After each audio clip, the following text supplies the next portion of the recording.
Good morning. Welcome to the Greater Des Moines Community of Practice monthly meeting.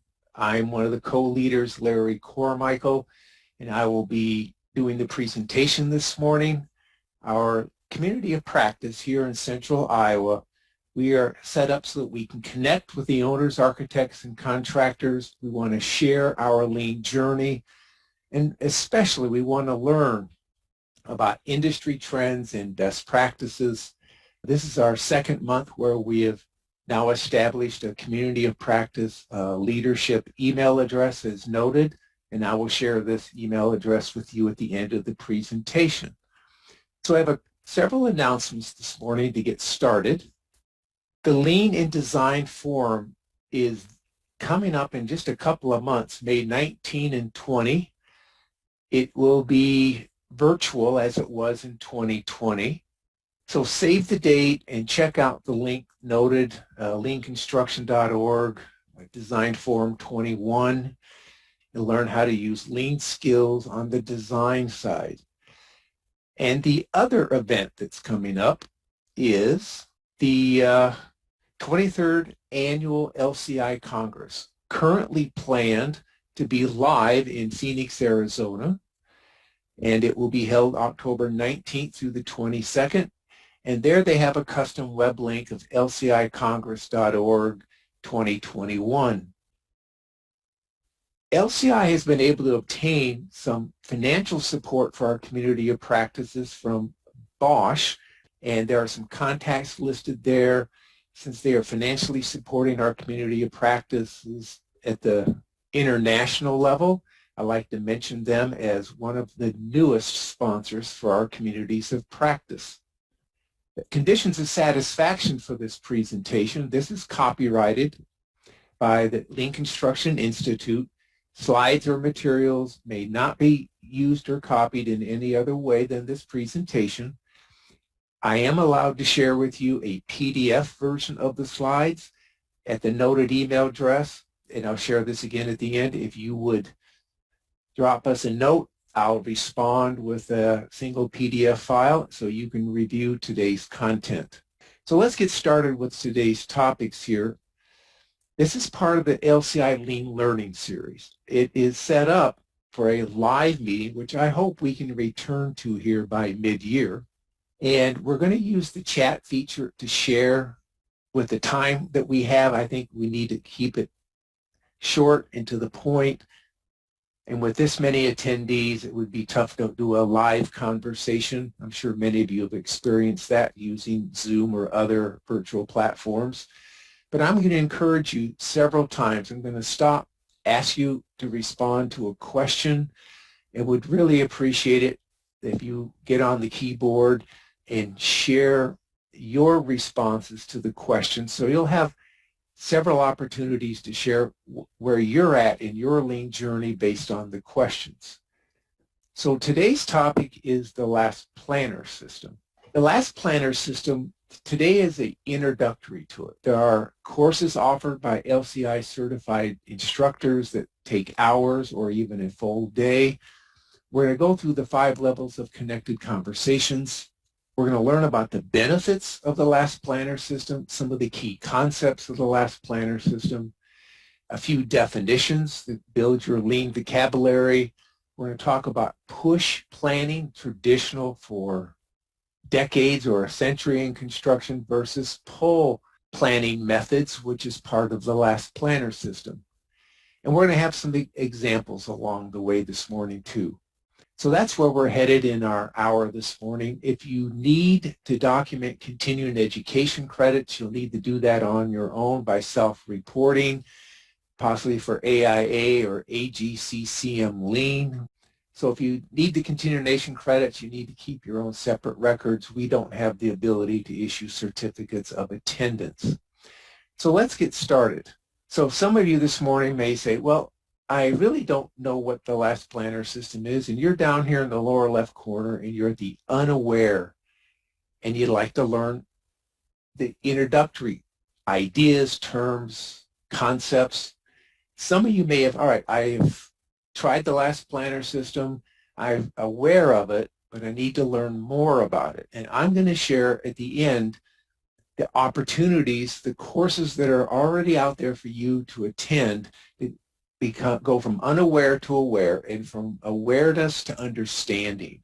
So I'll cover that at the end, but the lean journey really isn't about reaching the destination of master or mastery. It is about understanding the tools and concepts, using them, becoming competent, and as you become competent, really sharpening your skills at a professional level. But as with all lean tools, there is this continuous journey of continuous learning. You reflect on what you've done, you change your behavior for tomorrow and next week. So the culture of lean is that of continuous improvement, daily reflection, and being better tomorrow than you are today. And it is a continuous process, and I say it's a journey that never ends.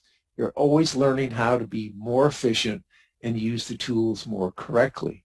So your opportunity to connect with everyone this morning is now, and it's using the Zoom chat feature. I'd like you to answer this first question. And yes, this is set up for in-person.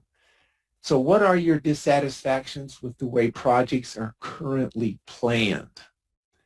Use the chat feature to share, and Jenny is with the Whites Company out of Des Moines, and she is going to read off your comments as we go through this morning. So current dissatisfactions with the way projects are currently planned. What do we have out there? Jenny, has anyone got their chat feature working this morning, is willing to share? So we have a couple coming in. So unrealistic timeframes and expectations based on scope of work. Also, end date established prior to major subcontractor involvement. Funding is not released in time to get the project started on time. Oh, we've got a lot coming in. Short time between BIM completion and schedule planning. Typically only the input from the PM or scheduler and not including everyone early. So we do have a theme going. Schedule is unrealistic and changes happen all the time. No details of client expectations or commitments. Well, I think everyone is wide awake this morning, and thank you for your input. Every one of those I've experienced like you, and there has to be a better way. And the Last Planner system is a tool that is part of all the lean tools. So you may start out and say, well, why should I use the Last Planner system? People ask it, say, will it save us any time? Will it save us any money? And here's a study that LCI brought up the data, and it shows on time, 70% of the projects were delivered late. Now, you may sit there and say, well, not my project. I always deliver my portion of the work on time. And I am guilty of that pride too. The projects I was responsible for, I could literally look you in the eye and say, we finished on time. But how about cost? This study showed 73% were over budget. This is about a study from Dodge Analytics, and they looked at the correlation of lean intensity to outcomes. In other words, a project that uses a focus on lean tools and methods versus a traditional project or a low lean intensity. So completed ahead of schedule, this says there's 3 times the likelihood that a lean project will finish on or ahead of schedule, and compared to budget, it doubles the chance that you'll finish on your budget or below your budget. So the studies of lean projects, and just to reflect, the LCI, Lean Construction Institute's at their 23rd annual Congress this year, so 2+ decades of project successes, 2+ decades of measuring the success of lean projects. So when someone said to me several years ago, lean is a fad, I said, no. Fads come and go like fashions in the melting snow every spring. This is a 2-decade-old plus change in our profession, in our industry. It really does work. And the success of contractors and designers and owners and trade partners, lean does produce time and cost savings. The last planner system is one of the tools, and you'll notice that it's a registered trademark. It's a trademark with the Lean Construction Institute. It's to improve the communication and reliability of people's promises.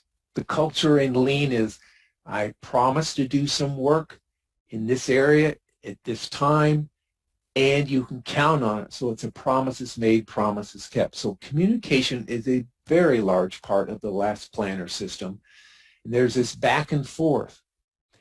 It's an environment of trust and collaboration, not adversarial. I've said it in prior monthly meetings, our contractual relationships need to change us from adversaries to teammates. Imagine if 11 football players were adversaries and everyone called their own play. Well, that's how our profession has been functioning for decades and decades and decades. We as a profession need to say we're going to build a strong team and we're going to collaborate, we're going to trust one another and move forward toward the same goal.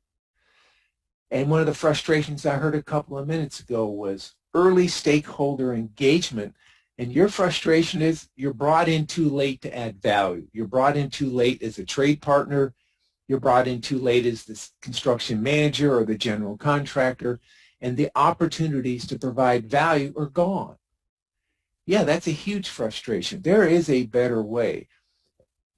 Whether it's IPD, integrated project delivery, or design build, Lean tools are about collaborating as a team, not fighting as adversaries. Improve the visibility of the project plan. It needs to be visible.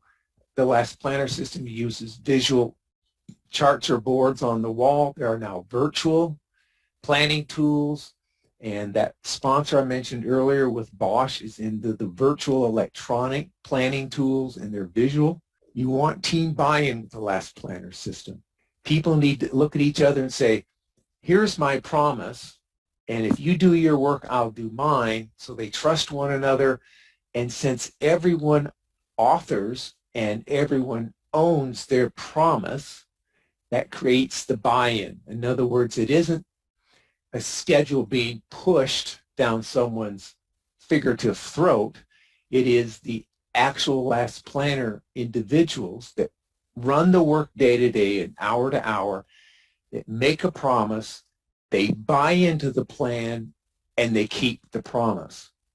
And the group holds each other accountable on a daily basis using the last planner system. There's rapid learning. You can daily change so that tomorrow's performance is better.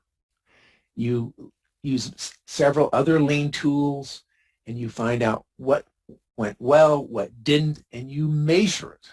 And you measure percent plan complete. And you look at how many promises were made that were kept on a daily basis. And you can improve planning both in design and construction. It isn't just for the construction trades, and I will show you some information here later this morning where we compare the use of the last planner system in design to the use of the last planner system in construction. So some of the key concepts here.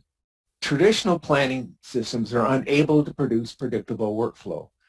If you get anything out of the last planner system in Lean, is the predictability of the workflow needs to dramatically increase.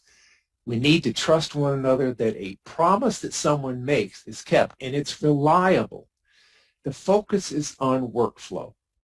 Reliable workflow, predictable workflow, workflow without variation, which creates promises made, promises kept. The reliability of the workflow, which is keeping a promise, dramatically impacts the speed, the schedule, and the cost of a project for everyone. Plans are forecast, and I have, for decades in my career, pushed the CPM schedule. And it was a forecast of where we were heading, and I can tell you it was never correct. The only date that didn't change is when we had to turn over the project. And everything between the start milestone and the end had to change as we replanned the project every day, every week. So adding detail early, pushing it on the people that have the control, makes no sense. The last planner system says, Let's set the big milestones and let the people that control the work control the details. So we've come up with another discussion question, and Jenny, as they come in, I'll have you read them off. How might the benefits and key concepts of the last planner system start to address the dissatisfactions identified earlier? So several of you shared a dissatisfaction of what I've shared so far about the last planner system. How might this help you remove your frustrations, eliminate them, reduce them, and make your projects more successful? So Jenny, as they come in, why don't you read them off, and really would appreciate your participation this morning. Two of them say essentially the same thing. So collaboration, and specifically collaboration in developing a plan versus top-down. Also got adds accountability. Those are great. The accountability part is key in the last planner system. Someone, not only do they make a promise, they're held accountable to keep the promise. And by whom? Every other team member on the project team. We have one more on schedule predictability. So what we want is a schedule that people maintain, and we want it to be reliable. In other words, here's the promises and here's the dates we will finish our work. More realistic timeframes from subcontractors, and also transparency, and everyone feels part of the same team. It's not a top-down schedule. The last planner system overview, and it talks about the 5 connected conversations from should, which is milestone planning. I have found the people that struggle the most with the last planner system is how to set milestones. Yeah, the contract sets the start milestone. The contract sets the completion or finish milestone. It's the intermediate milestones that people struggle with. What I've observed with practitioners using the last planner system is they use their combined experience, not just a scheduler sitting at a computer typing in a bunch of dates, but it is the project team that looks at the key milestones, and it could be the start of structural steel assembly, it could be completion of exterior wall or weather-tight building. Those intermediate milestones are up to the project team. I found there is no template. You may say, well, there's a magic equation here. There's not. It's every project's unique, and every project will have its own unique set of intermediate milestones. And the number of days between them may vary once you take the next step into the phase pole planning. The milestones are tested in the phase pole planning. And many people think that's all the last planner system is. It's just the pole plan, the sticky notes. It's just one of the 5 steps here. So phase pole planning, you specify handoffs. And I'm going to show you a visual example here in a few minutes of how this works on just a few activities. So if you're new to this, stay tuned and I'll go through that. Once you've done the phase pole planning, the sticky note exercise, whether it's on paper or now there are several virtual tools, which is, I think, accelerated the movement to that with the last year and the COVID crisis. We needed virtual tools, and we were forced to look at them and say, we just need to adopt them to keep our businesses and our projects running. So with the phase pole plan done, many people then take that handwritten or virtual network, drop it into their CPM software, and let the software calculate the dates. When do you start? When do you finish? Which is very common practice, and that's a good handoff between the phase pole plan and the CPM software. But don't look at the CPM printout as anything more than just doing the arithmetic on the dates. It's the phase pole plan, the plan that creates the schedule, not the other way around. And then once that's determined and everyone agrees that's the flow of the job, the logic, there's look-ahead planning. You can do 1 week, 2 week look-aheads, which I was doing 40 years ago as a superintendent. That it was literally just scratched on a piece of paper with a pencil and an eraser and shared by copy to all the sub-trades. But there's also the need to do 6-week look-ahead planning. Look 6 weeks out and look at the constraints that prevent the plan from being successful. That is all part of the last planner system, and there's It's the most powerful tool I've seen. As you look out 1 week, 2 weeks, but look out 6 weeks. Every activity is analyzed. Here's the projected start and finish dates. Is there anything, any constraint? And I think you need to be more open-minded to that anything can prevent an activity from starting on time. And all of you, I'm sure, are painfully aware of the many causes of delays. The weekly work plan, we're talking about the last planners. They take the 2-week, 6-week look ahead, they turn it into a day-by-day, weekly plan, area by area, if necessary, hour by hour, crew by crew, delivery by delivery, and it's the micro planning that the last planners have made promises. So the weekly work plan turns into the action plan for the week, and the people on the project making those promises, the last planners, make a reliable promise, and they're held accountable with the daily huddle to keep the promise. And then it's measured, because what you don't measure, you don't know if you're successful, and it's the percent plan complete. And then after you've done the work, or as it say, should, can, will, did, you look at it at the end of the day and you say, what could we do tomorrow to improve our performance? How can we keep more of our promises? How can we make a more reliable promise? So this is the whole 5 connected conversations with the last planner system. So it's a system of planning, and here the LCI has a diagram. It goes from milestone to phase to look ahead. So the milestone gives enough information. You can do the phase pull plan. The phase pull plan has the sticky notes and the network and the flow and the logic and the swimming lanes for the different trades. And that is used to develop the look ahead schedules from 1 week, 2 weeks to 6 weeks. And then the look ahead informs the weekly work plan, as I mentioned a minute ago. And then that leads to the learning cycle, which is reflection, correction, and improvement of tomorrow's work, next week's work, based on people just honestly saying, I and my crew can do better tomorrow. Here are some photographs that shows everything from phase pull planning, the initial sticky note pull process, to look ahead planning for, here it looks like 6, 7, 8 weeks. Drop down to the weekly work plan where this crew is just looking at Monday through Saturday on this project. And then finally a photograph of the daily huddle, which is recommended that everyone stands to keep the meeting short, keep the agenda focused, and talk about, here's what I accomplished today with my crew, and how does that compare to my daily promise, and what am I doing tomorrow to keep tomorrow's promises. This is another way to graphically look at the last planner system, from milestone planning to phase pull planning to look ahead in weekly work plan. It's the boulders, rocks, pebbles, sand. The milestones, you could have 8 or 10 milestones on a project that's not very large. Maybe you have several dozen on a large project.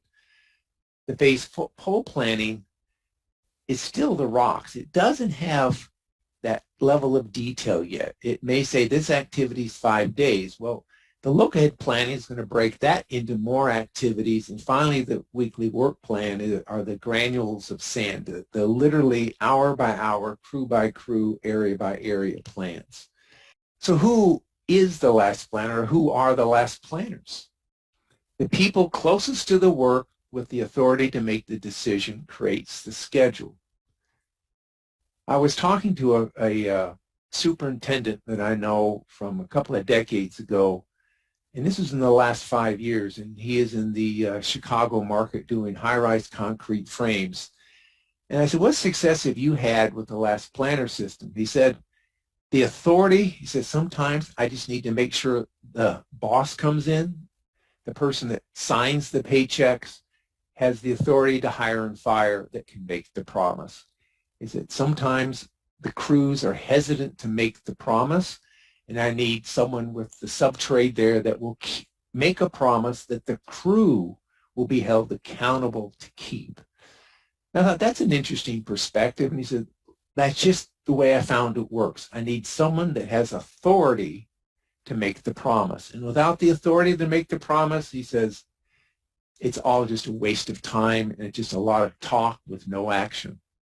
So it's about making reliable commitments. You need someone in the room that runs the work, that has the authority to make a promise and has the authority to manage the work so that they can keep the promise. Not enough to say, well, the foreman's responsible, but then the foreman has no responsibility for crew size or deliveries. So it's empowerment of the last planners that run the work so they can make a promise and they can then, with their employer support, keep the promise. No one knows better how to build the work in my decades of experience than those building the project.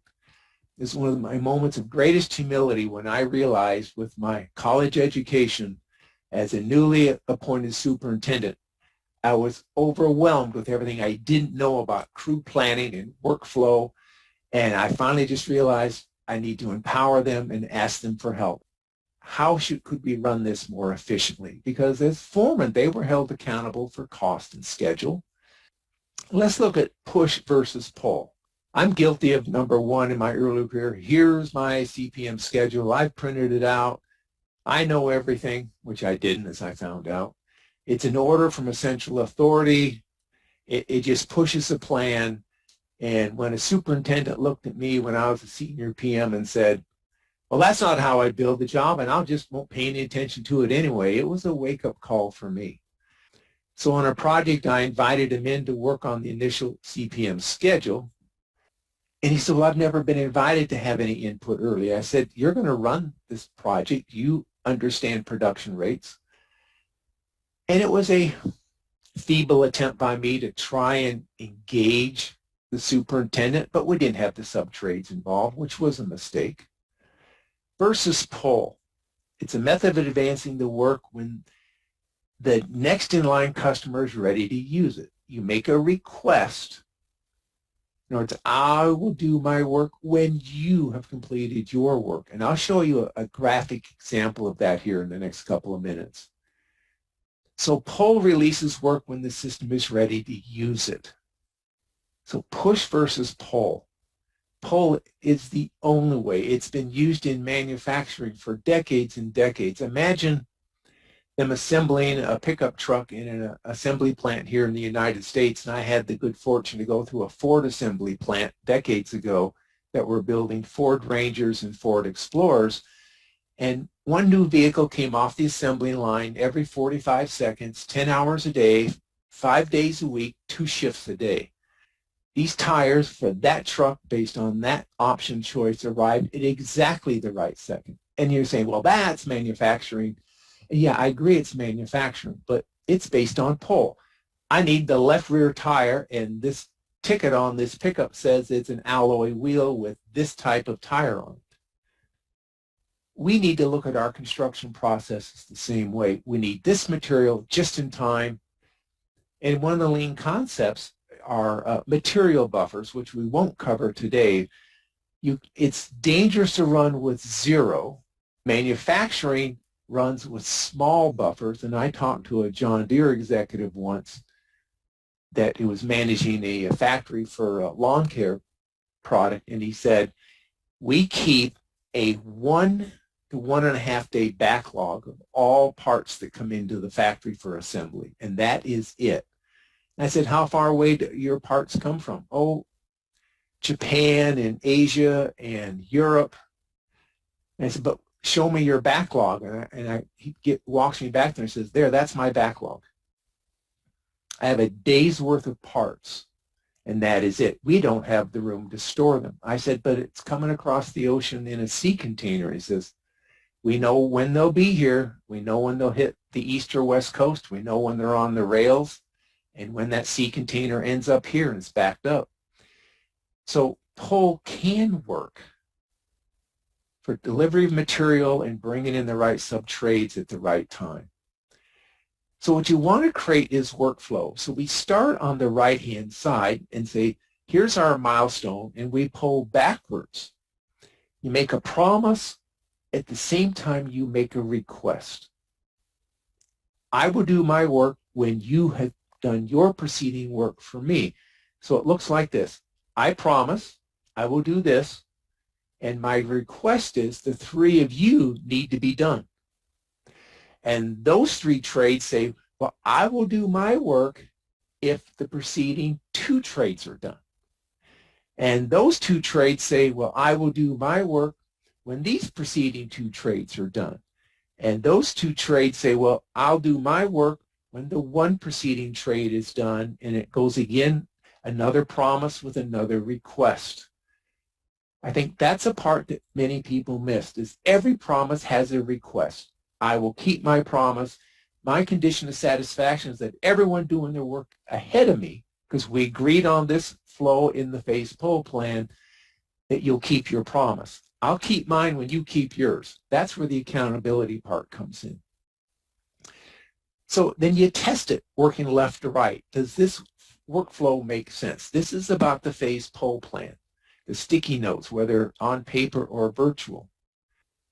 This is how it works. You say, well, still don't understand it. I have another graphic example coming up here in the presentation. So let's stop for another short break. How might the using of pull help the flow of work on your projects? Jenny, have we had anyone contribute this morning out of our attendees?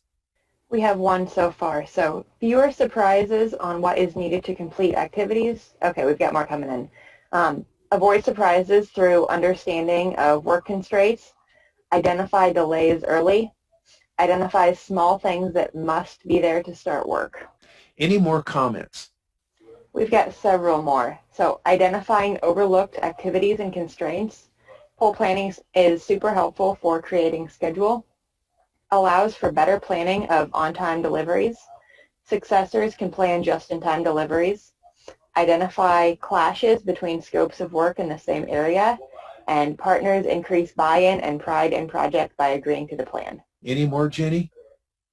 We just had two more. So reduces waste of time between trades, and trust that crewing up will be productive because predecessors will be complete. You're speaking the language I love to hear. Well, I'd like to show you another graphical example that LCI produced for those of you that are maybe at the unaware phase. This is just an example as noted. What would the sticky note or the tag look like? What do you write on this? The name in the upper left-hand corner is who, as in Bill, Sam, Larry, Ed. So it is not subcontractor's name, it's who on the job is making the promise.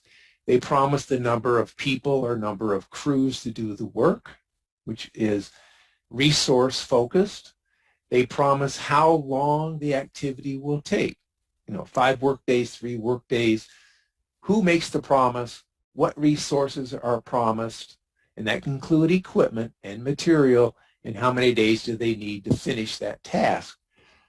The description of the activity, what I will deliver, and be very specific. And what I've seen on lean projects is colored up drawings, just printed out, mounted on the wall in the job site trailer office, and just take felt tip markers and color them and give them labels like quadrant 1A or quadrant 1B, and mark it up so that that visual map that's on the wall for everyone to see, you can make abbreviated references to it. So I will do the work in this area, be as specific as you can, and remember, with a duration no more than 5 days, it's going to have a small area where the crew is working. So make sure it's small batch size.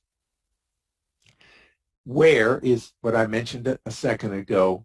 Be very specific, and then make sure that those area abbreviations tie into the visual floor plans mounted on the wall, and it also ties into the abbreviations that are used in the CPM schedule, so there's no misunderstanding between the CPM schedule, the weekly work plans, and the sticky notes that are all used on the job.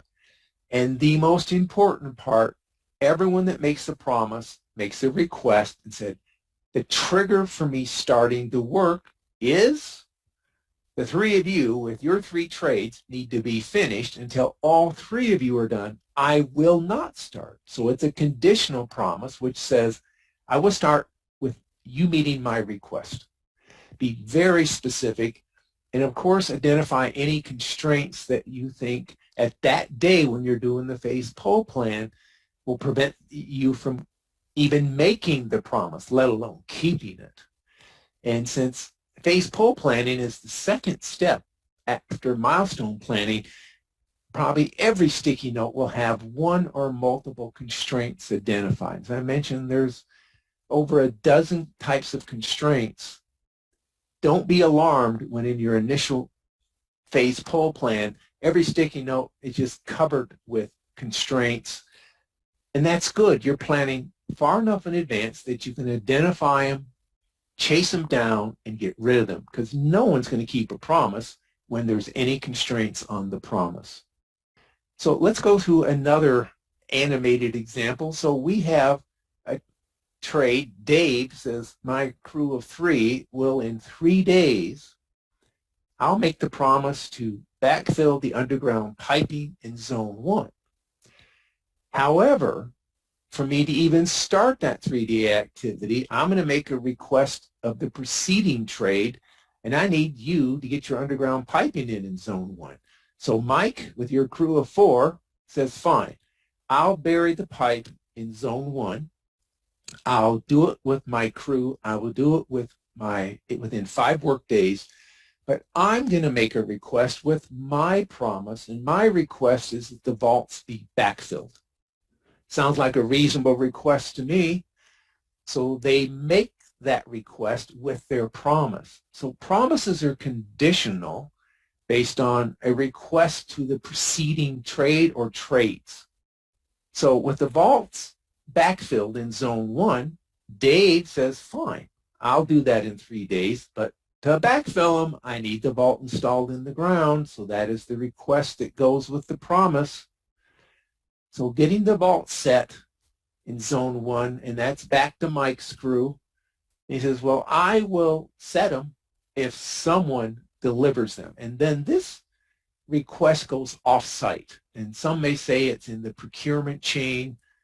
I've always recommended that that procurement be scheduled and planned so that a delivery leads to the vaults being set. And this is a quick 4-activity example. It's an example from a phase pull plan with the last planners making promises on equipment, materials, number of workers, and number of work days to keep their promises. A request is met with the promise so that you can have a project where promises are made and promises are reliably kept. So here are just a few quick photographs courtesy of Turner noted on the slide. They're starting at the right, they're working to the left. I like to see the last planners standing up at the wall, up at the board. They're at level 2 phase pull planning. That's what it should look like. It moves along, they're moving further to the left.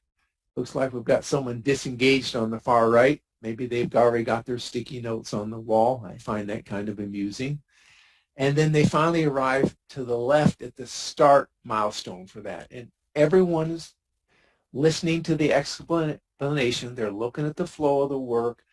And what you're looking for is the leader of the phase pull plan is that there's input from everyone, so everyone buys in. And those that buy in are making reliable promises that they will really keep. Let's compare the last planner system for design to the last planner system for construction. It's important to realize, I think the last planner system can be used for any workflow of any type. It's been used in manufacturing for decades. It just has a different name to it. In design, it's based on information and the flow of information. In other words, this part of the design is this far along. Let's say we're selecting the type of structural frame for a building. We're selecting a type of HVAC system. We're looking at different wall assemblies for enclosure. We're looking at different roofing systems, different window systems, curtain wall. There it's a flow of information. It is one team working in one big room, whether virtually or physically, and it's about information flow. Where in construction, we're looking at the flow of the actual built project, whether it's buildings or heavy civil or industrial. Information, it may be email, it may be electronic contract documents, decisions by the owner, which are recorded. Milestones need to be clearly defined by expected outcome. And it's what do we need to know in design versus in construction. What are we going to observe? You know, how far along is the project progressing? You know, if you've got 12.5 intermediate milestones, you can measure your progress against that by looking at the job site. Where in design, the designer says, I need these decisions, and decisions need to be reached, they need to be finalized, and as I used to joke when told the designers, drop the pencil, and now it's quit changing the electronic drawings and get your finger off the mouse.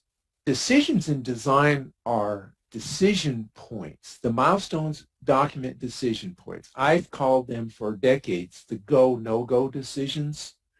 Is when do you start, when do you finish, when will you get financing, when will you get zoning, when do you get a building permit, when will the owner sign off on the different selections of the design team. And the POL plans are about work needed and date needed in the design versus in construction, it's flow of work, it's durations. It's just the example I showed you 2 minutes ago. It can be used for design and construction, and this comparison, I think, makes that real clear. We have about 12 minutes left. Another discussion question, how to implement lean. So what new actions or ideas that you've learned this morning can you take back to your work and use? I found when I learned a new concept, I had to, within a week, have first written it down when I heard it and learned it, and then attempt to use it. And new practitioners in lean need someone in the team that is their lean coach. That you can hire from outside, or you can train someone internally. If you could just use the chat feature and share what you are taking away this morning. I still have a few more tidbits to share. So Jenny, do we have anyone sharing their takeaways? Yes, we have 2 so far. So apply the last planner system to the design phase and pull something simple. Well, it's a great idea. Use it on a small project with a limited number of activities. Using it on a small project is a great idea. Any more, Jenny? We had one come in for look-ahead schedules for 2 weeks and 6 weeks. That's great to hear that you're considering using that. I've seen it used first person. It really does work. Any more tools you're walking away with this morning? What are your takeaways? I hope there have been many. Well, with that, to get us out of here on time, I referenced this earlier. You may be saying, well, I'm not aware yet about any particular lean tool, whether it's the last planner system or target value delivery. So there's a list in the green box of there's an introduction to lean project delivery, and what's noted to the right of each of these are the different delivery methods for you to obtain the knowledge, take the training, and increase your lean skills. Introduction to the last planner system, we are doing the quick 1-hour version this morning. The last planner system courses, I've attended one and it was a 7-hour course. We brought in an LCI certified trainer to teach that about 1.5 years ago. There's lean in design phase, introduction to lean in design build, the business case for lean. So bring those skills in to go from unaware to awareness, and then in awareness there are other topics you can study. Target value delivery, lean in design phase, mindset of an effective big room, and we will be doing the intro to that here in the next couple of months, the big room. And the last planner system in design, we have had again a paid trainer come in, and I believe that was a 4 or 5 hour course. And that was for all of us in the room to be aware and then take the next 3 steps. I've used these new ideas, I understand these new tools, I now can become competent. And when I become competent, there's my hope with a new skill I learned that I master it. And you never arrive. You just keep improving, you keep learning, you keep becoming better at it. So from understanding to competence to mastery, that's just practice. That is just using the tools, or as you may say in a basketball analogy, just get out on the court and shoot. There's so much you can do in practice. We now need to play the game. So play the game, see how well you understand it, improve your competency, and master the topics. So if you're fairly new to Lean, here are 3 books that I own, that I have read. And why did I read these? One, it dramatically improved my understanding, just the vocabulary, the terms, and the concepts. I've read all 3 of these. They work very well together. And I like the first one. It says Transforming Design and Construction. Design needs to be transformed so that construction can be transformed. This is a partnership. Projects need a lean project delivery, and the delivery includes the design team. There's target value delivery, which is about controlling time and cost budgets. And I like the last one, don't conform, transform. As someone I talked to in 2008, 13 years ago, was one of my past students from Iowa State. And I asked this individual as a project engineer, how has this lean practice on this hospital project changed? And they looked at me and said, it changes everything I do every day, every hour. I'm really enjoying it because we're focusing on workflow. I think there's no greater pat on the back to the lean tools than a lean practitioner from 13 years ago. We have our local community of practice meetings the second Tuesday each month, and thank you again for attending this morning. I mentioned these 2 at our opening, the Congress, October 19th through the 22nd, and with things improving in our country, I think their plan to hold it live in Phoenix will happen. I plan to be there. The design forum is planned for virtual the 19th and 20th here just in a couple of months. You can also learn more about hiring LCI certified instructors and contact Lean Construction Institute for their list of certified instructors. There's e-learning opportunities with LCI. You can earn your continuing education units for the AGCCM Lean like I do. You can save money by buying for the group. Contact LCI for more of the details on their e-learning opportunities and products. Here's a list of 5 that they have, everything from the introduction to the last planner through target value delivery. And their educational and learning content is continually being updated. And thank goodness it was set up to be offered virtually, because I've been attending virtual seminars since a year ago. And I'm very thankful they were available. Now, one of the lean tools is called the Plus Delta. And started last month is we'll do the Plus Delta for this morning's presentation, not with a whiteboard in the room, obviously. We're going to use an evaluation form. And in the lower right-hand corner, you'll see a QR code. And I tested this again yesterday, and you hold up your smart device, your smartphone or your tablet, and it will take you to a short evaluation form. It asks you just some general questions, score a few things. If you're interested in making a lean project presentation, we'd love you to fill that in. We are looking as a leadership team for our meeting this Friday for your feedback on today's presentation, feature topics you'd like to hear, what could we do to improve our virtual presentations, and I'm hoping we can end up with live presentations here by mid-year. Your feedback is needed by us. It's part of our lean journey to make our community practice what you want it and need it to be. And to stay in touch with us, we're going to invite you to follow our community practice on LinkedIn. We've developed almost 200 followers so far. Just search for LCI, Greater Des Moines Community of Practice, in the search box in LinkedIn, and just click follow. We decided to use a page where anyone can follow us versus a closed group. We want our outreach to be bigger. It asks you just some general questions, score a few things. If you're interested in making a lean project presentation, we'd love you to fill that in. And this is where we post announcements for all of our monthly meetings, and in the future we'll post other information. If you'd like a PDF version of the slides from this morning's presentation, I will respond. There's the noted email address. Remember, we have a meeting the second Tuesday of April, and we'd love to have you there.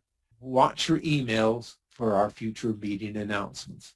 And with that, I wish all of you a great day and hope to see you next month.